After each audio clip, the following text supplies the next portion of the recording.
saya Zahra dari Rujak Center for Urban Studies.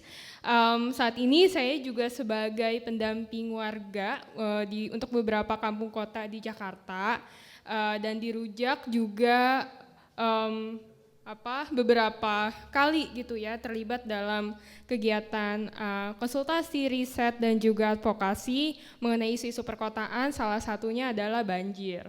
Nah, mungkin karena isu banjir ini sangat dia multidimensional kan, maksudnya berlapis-lapis dan sangat amat luas juga sebetulnya.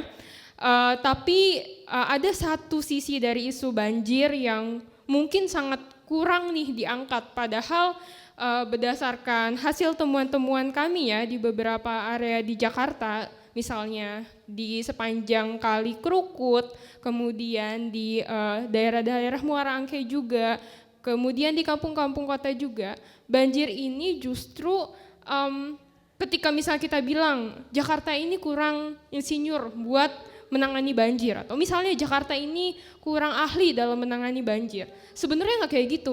Jakarta itu sebenarnya sudah banyak banget, saya yakin para ahli tanda kutip banjir gitu ya. Jadi ketika kita ngomongin banjir itu most likely maksudnya cenderung lebih ke arah fisik, kayak misalnya gimana cara kita bikin bendungan yang mantep, gimana cara kita bikin tanggul yang mantep.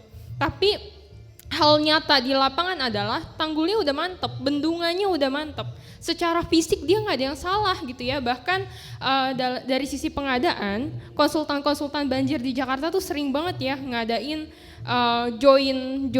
konsultansi gitu, bahkan seringnya juga dari konsultan luar negeri. Nah, tapi yang justru bikin banjir tambah parah adalah permasalahan yang klise, kurangnya pelibatan masyarakat akar rumput dalam merencanakan dan membangun infrastruktur banjir. Contohnya kayak gini, misalnya di beberapa temuan di Kali Krukut. Jadi sekarang gini, skema pengadaan infrastruktur banjir di Jakarta ini dibuka aja, itu open tender.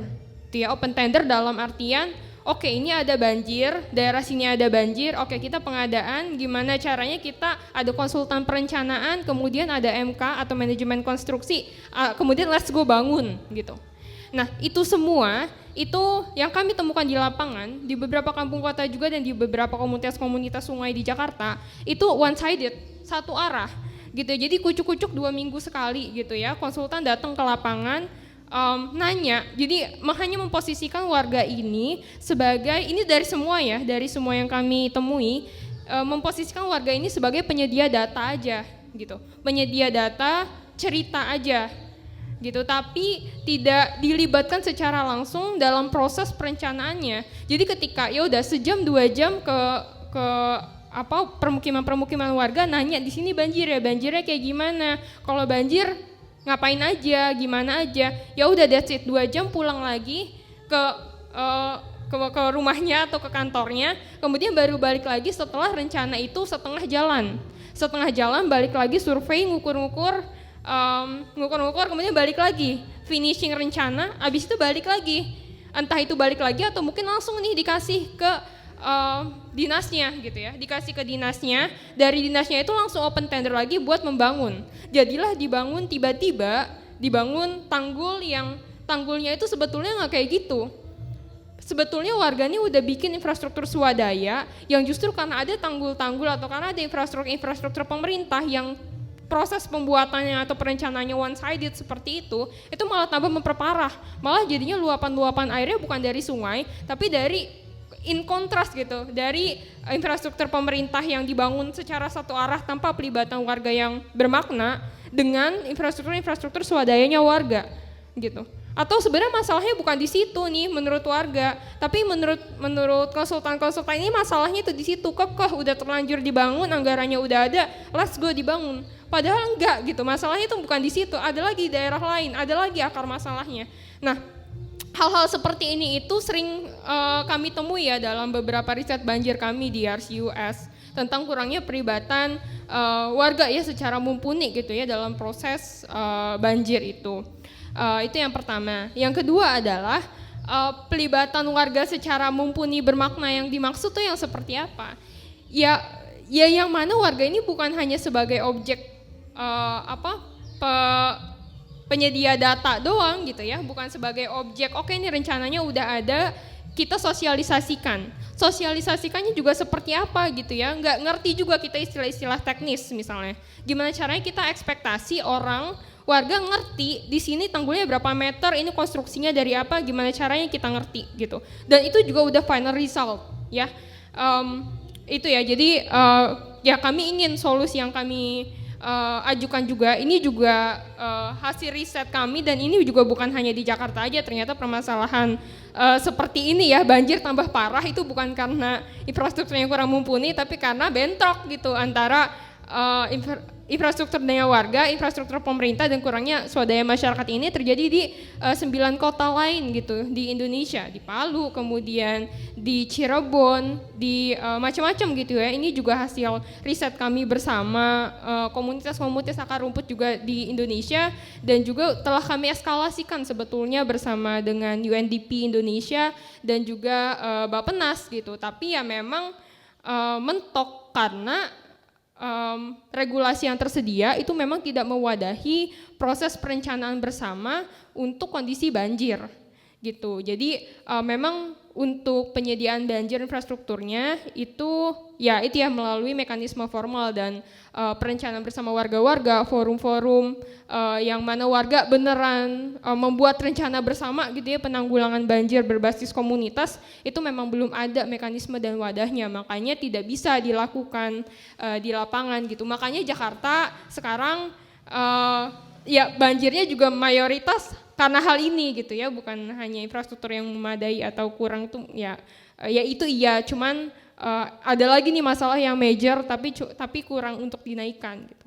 Nah kemudian solusi konkretnya seperti apa ya, kami berharap sebetulnya ada semacam gugus tugas pengendalian banjir di Jakarta, yang mana isinya itu bukan hanya konsultan-konsultan atau bukan hanya researcher doang, tapi warga-warga, kelompok-kelompok masyarakatnya ada di dalam gugus tugas itu, dan pembuatan rencana serta implementasi banjir itu dilakukan di dalam gugus tugas itu, sehingga kelihatan nih ada masukan dari warganya, ada kita tahu nih mana-mana aja jalur-jalur yang menurut warga nih mumpuni gitu ya, mana warga udah tinggal puluhan tahun ya di lokasi itu, sedangkan si konsultan kan dia yang tadi saya bilang 2 minggu sekali datang, 3 minggu sekali datang pulang gitu, dan dia bukan penghuni asli di lokasi itu, jadi dia nggak tahu nih sebetulnya apa yang warga rasakan gitu.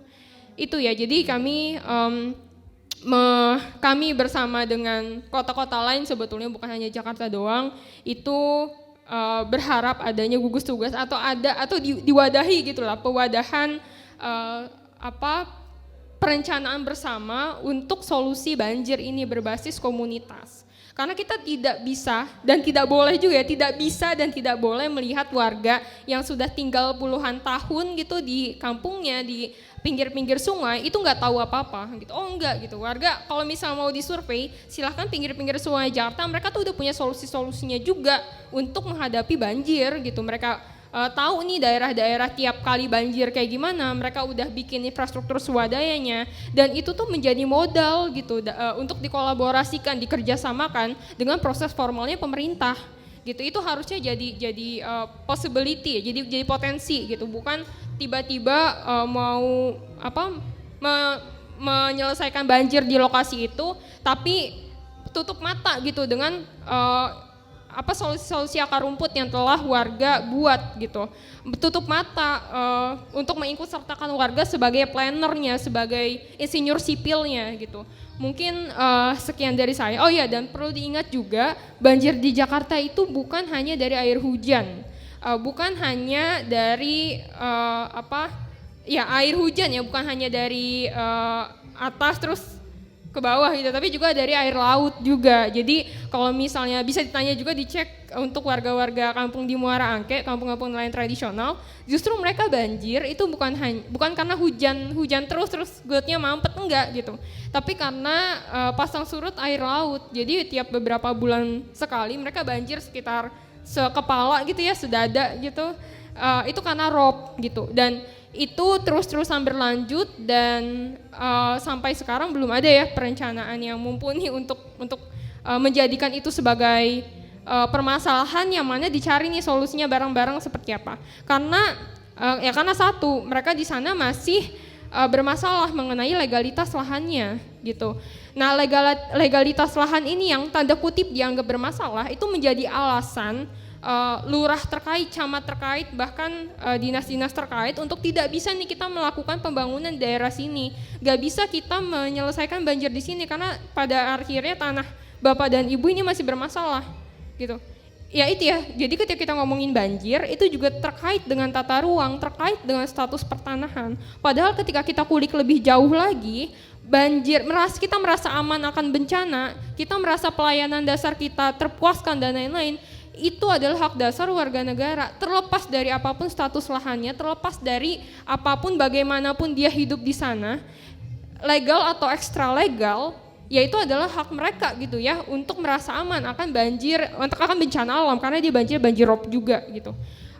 Itu jadi kalau misalnya di summarize atau disimpulkan, yang pertama adalah kurangnya pelibatan masyarakat dalam proses perencanaan banjir secara bermakna, yang mana solusinya adalah buat semacam gugus tugas. Ini telah dieskalasikan juga tapi mentok-mentok terus karena nggak ada basis regulasinya gitu. Gugus tugas pengendalian banjir di Jakarta yang mana isinya bukan hanya konsultan-konsultan aja, bukan hanya researcher aja ya, tapi juga melibatkan warga dalam proses perencanaannya yang telah tinggal ya puluhan tahun turun generasi ke generasi gitu di kampung itu. Dan yang kedua adalah perlu diingat bahwa banjir ini bukan hanya dari atas hujan doang gitu, tapi juga banjir di pesisir-pesisir Jakarta itu mayoritas justru banjir rob, yang mana seringkali untuk pemulihannya atau kelanjutannya itu tidak bisa dilakukan secara lancar karena mayoritas di pesisir-pesisir Jakarta adalah kampung-kampung nelayan tradisional